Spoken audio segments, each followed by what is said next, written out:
समय इंसान का अपमान करा देता है। और जब समय आया तो मैंने ये जाना कि समय इंसान की पहचान करा देता है, समय इंसान की पहचान करा देता है। इसलिए भगवान ने जो दिया बड़े ही प्यार से कबूल करना चाहिए, क्योंकि दोनों चीज कहते हैं ना, सुख भी मुझे प्यारा है, दुख भी मुझे प्यारे हैं, सुख भी मुझे प्यारा है, दुख भी मुझे प्यारे हैं, छोड़ो मैं किसे भगवान, दोनों ही तुम्हारे हैं, सुख भी मुझे प्यारा है, दुख भी मुझे प्यारे हैं। आइए महाभारत की एक सुंदर सी रचना मैं आप लोग के बीच में, यानी जब द्रौपदी चीर हरण की प्यारी सी दास्तान में आप लोग को सुनाने जा रही हूँ। कैसे?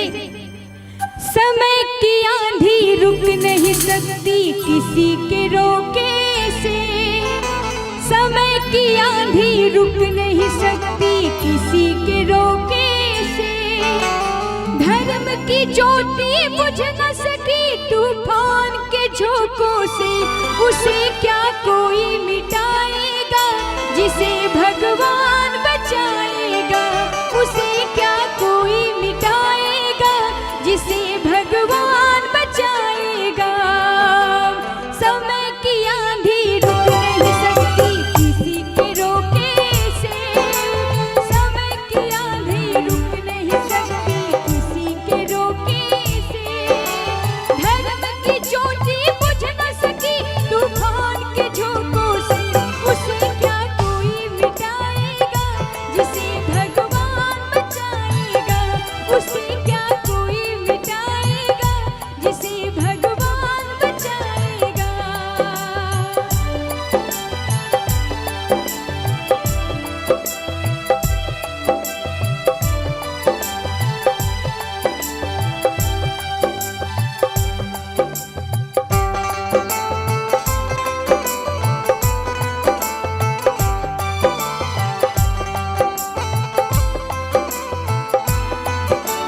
कहते हैं संकट कभी कभी हम इंसानों पर भी नहीं आती, कभी कभी भगवान पे भी आ जाती है। जब समय खराब हो तो, और जब समय खराब होता है तो दिल के साथ दिमाग भी काम करना बंद कर देता है। इसलिए कहना क्या, धर्म ध्वजा धारी अर्जुन भीम नकुल से बलशाली, हार गए कौरवों से जुए में अपनी घरवाली नारी।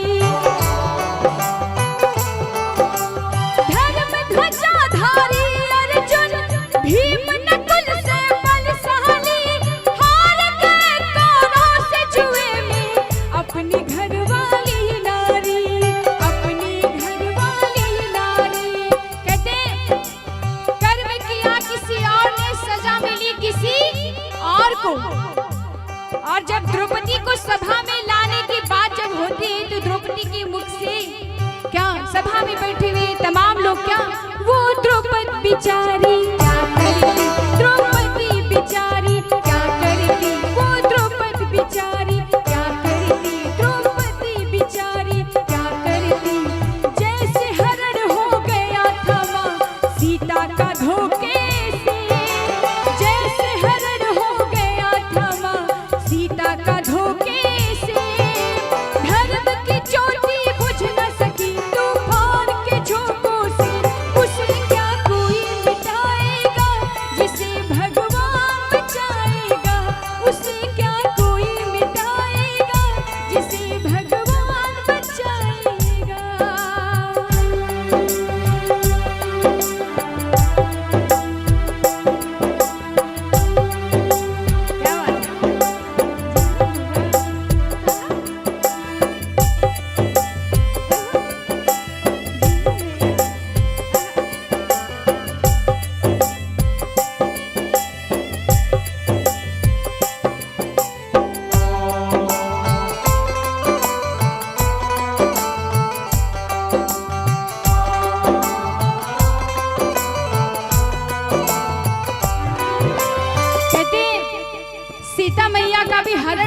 कैसे हुआ? अगर सीता मैया को पता होता कि रावण जोगी के भेष में आया है, भिक्षा लेने के भेष में अगर मुझे हरण करने के लिए आया है, तो शायद सीता मैया लक्ष्मण रेखा कभी पार नहीं करती।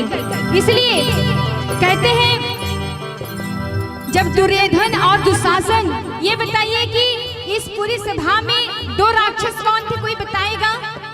दो राक्षस कौन थे सभा में, कोई बताएगा? यहाँ पे बड़ी आदरणीय लोग बैठे, मैं आप लोगों से बस दो सवाल करना चाहती हूँ। कोई दुर्योधन यानी उस सभा में कौन दो राक्षस थे, कोई बता सकता है? बड़े प्यारे, यानी दुर्योधन और दुशासन दो राक्षस।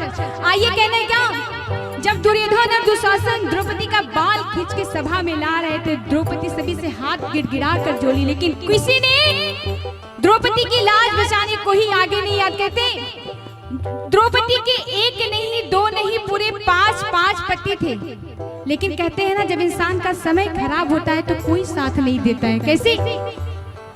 5 पांडव सर को झुकाए, बैठे आंखें मीच कर, बाल पकड़ कर पांचाली का लाया गया जब खींच कर।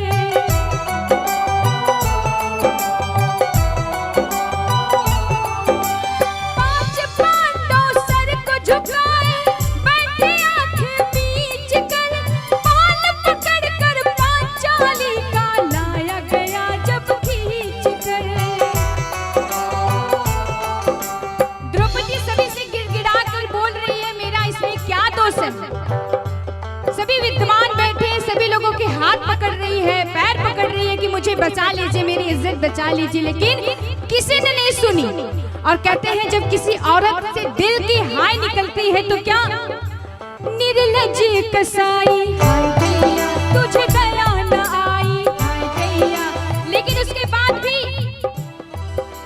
दुष्ट दुशासन न माना, रोके टोके से, दुष्ट दुशासन न माना, रोके टोके से, धर्म की ज्योति बुझ न सके तूफान के झोंकों से, उसे क्या कोई मिटाएगा जिसे भगवान बचाएगा, उसे क्या कोई मिटाएगा जिसे भगवान बचाएगा।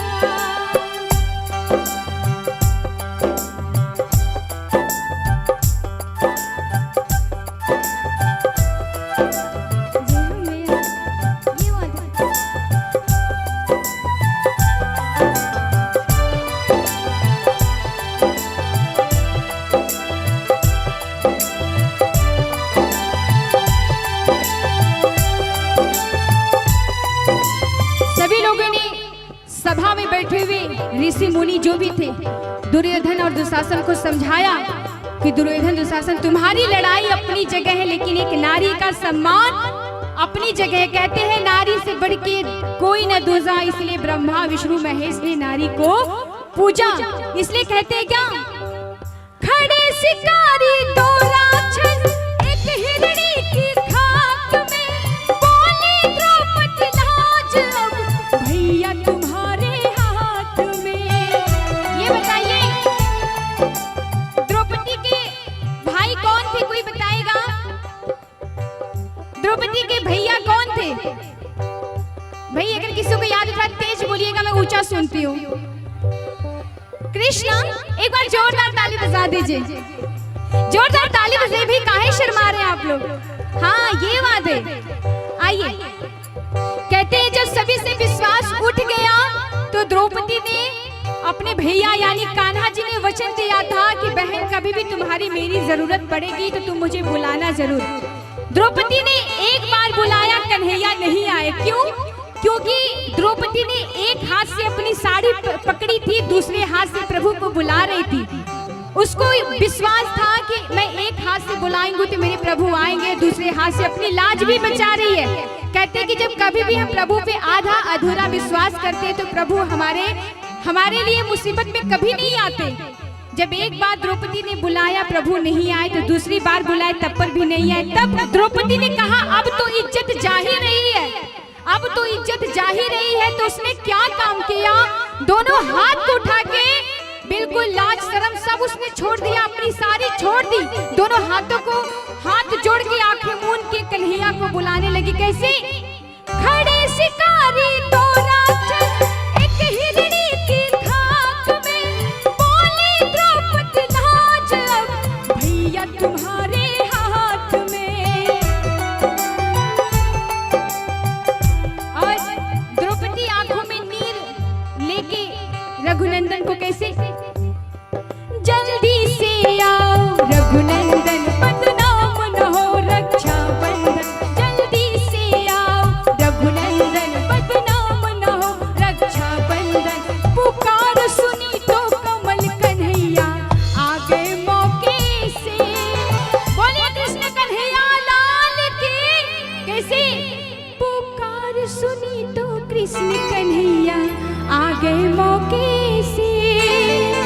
धर्म की ज्योति बुझ न सकी तूफान के झोंकों से,